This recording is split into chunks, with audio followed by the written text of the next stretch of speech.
Welcome to MS chemistry. हम पढ़ रहे हैं एफएससी पार्ट सेकंड का chapter number first, periodic classification of elements and periodicity. आज का जो हमारा टॉपिक है वो है आयनिक रेडियस। आयनिक रेडियस क्या चीज़ है? जब कोई भी न्यूट्रल एटम वन और मोर इलेक्ट्रॉन्स लूज करता है या गेन करता है तो हमारे पास आयन बनता है। अब वो जो आयन बन गया हमारे पास, उसके न्यूक्लियस से लेके उसके आउटर मोस्ट शेल तक जहाँ तक इलेक्ट्रॉन्स का क्लाउड प्रेजेंट है, तो टोटल डिस्टेंस होगा हमारे पास, वो आयनिक रेडियस कहलाएगा। ठीक होगा। तो इसकी डेफिनेशन क्या हुई? The distance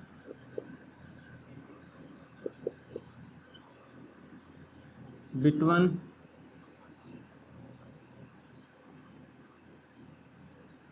nucleus of ion and the point up to which it has its influence on its cloud, on electronic clouds कह लें, on electronic cloud। न्यूक्लियस से लेके आउटर मोस्ट शेल तक जहाँ तक इलेक्ट्रॉनिक क्लाउड प्रेजेंट है, total distance जो होगा हमारे पास वो इसका आयनिक रेडियस उसको कहेंगे। ठीक हो गया। आप आयनिक रेडियस को स्टडी करते हैं मोर, तो हमारे पास जब कोई भी न्यूट्रल एटम इलेक्ट्रॉन गेन करता है या लूज करता है तो जो आयन बनता है उसका साइज जो होता है वो उसके पेरेंट एटम से डिफरेंट होता है। फर्स्ट किया हमारा कोई भी न्यूट्रल एटम इलेक्ट्रॉन लूज करता है, मतलब इसका क्या है कि वो कैटायन बनाएगा, पॉजिटिव आयन बनाएगा, और पॉजिटिव आयन का साइज जो होता है वो हमेशा अपने पेरेंट एटम से स्मॉलर होता है, कम होता है, छोटा होता है। वो क्यों होता है उसके हम रीज़न देखेंगे। अब पहले इसको देख लेते हैं, इसी क्वेश्चन को, कि why positive ion is smaller in size than that of their parent atom.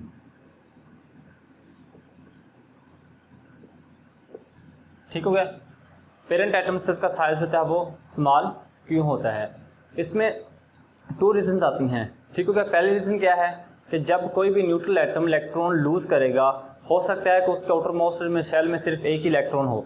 जब किसी आउटर न्यूट्रल एटम के आउटर मोस्ट शेल में सिर्फ एक ही इलेक्ट्रॉन होगा और जब वो उस इलेक्ट्रॉन को लूज करेगा तो आउटर मोस्ट शेल जो होगा वो कम्प्लीटली लॉस हो जाएगा।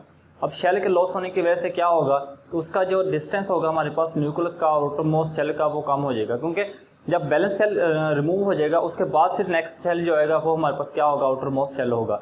अब उसका डिस्टेंस कम हो गया, इसका मतलब क्या, न्यूक्लियर चार्ज इंक्रीज हो जाएगा।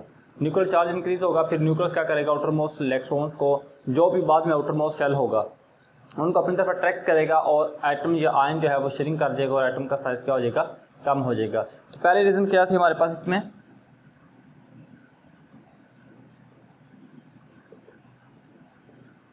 पहले reason loss of outer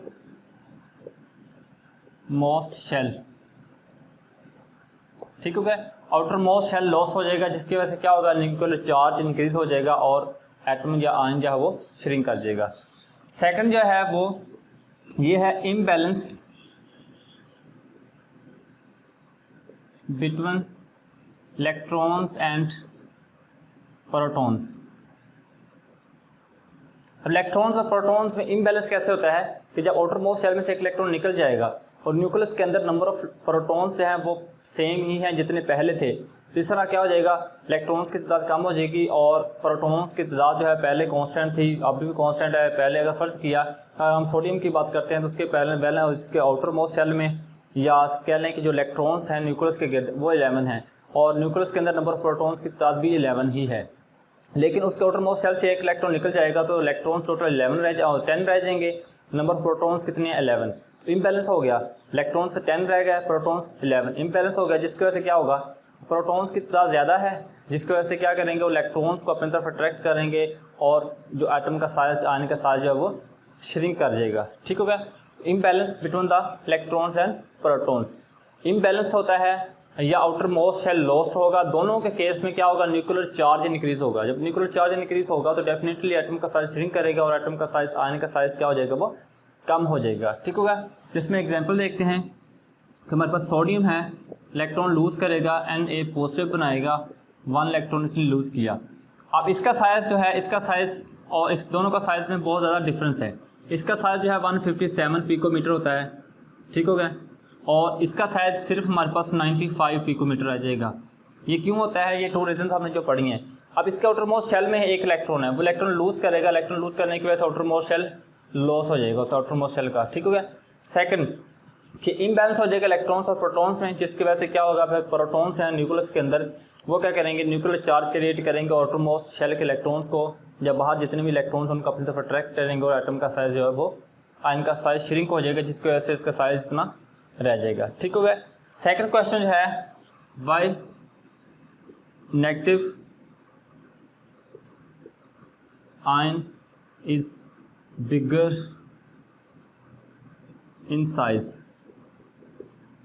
then that of their parent atom, कि जो नेगेटिव आयन बनता है उसका साइज ज़्यादा क्यों होता है than that of their parent atom? वो इसलिए ज़्यादा होता है कि जब हम किसी भी किसी भी एटम के आउटर मोस्ट शेल में इलेक्ट्रॉन्स ऐड करने की कोशिश करते हैं, तो पहले से जो इलेक्ट्रॉन्स प्रेजेंट है वो क्या करेंगे, उनको रिपेल करेंगे। उस रिपल्शन की वजह से आउटर मोस्ट शेल एक्सपेंड कर देगा और एटम का साइज़ क्या हो जाएगा, वो इंक्रीज कर देगा, आयन का साइज़ इंक्रीज कर देगा। सिंपल से इसमें रीज़न है, ठीक होगा। इसमें रीज़न क्या हुई, repulsion between new incoming electron and outermost shell electrons। Outermost shell के जो इलेक्ट्रॉन्स होंगे उनके दरमियान और जो इनकमिंग इलेक्ट्रॉन होगा उनके दरमियान रिपल्शन होगी, जिसके वजह से क्या होगा, आउटरमोस्ट शेल एक्सपेंड।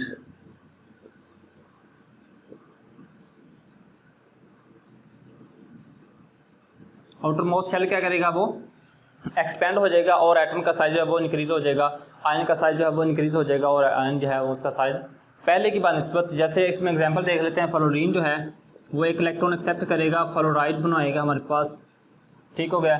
अब इसका साइज हो रहा है, इसका साइज हो रहा है, इसका साइज सिर्फ हमारे पास 72 पिकोमीटर होता है और इसका 136 पिकोमीटर हो जाएगा, ठीक हो गया। तो ये साइज़ में डिफरेंस आता है, इतना इसका साइज़ कम था और इसका साइज़ ज़्यादा था। क्यों?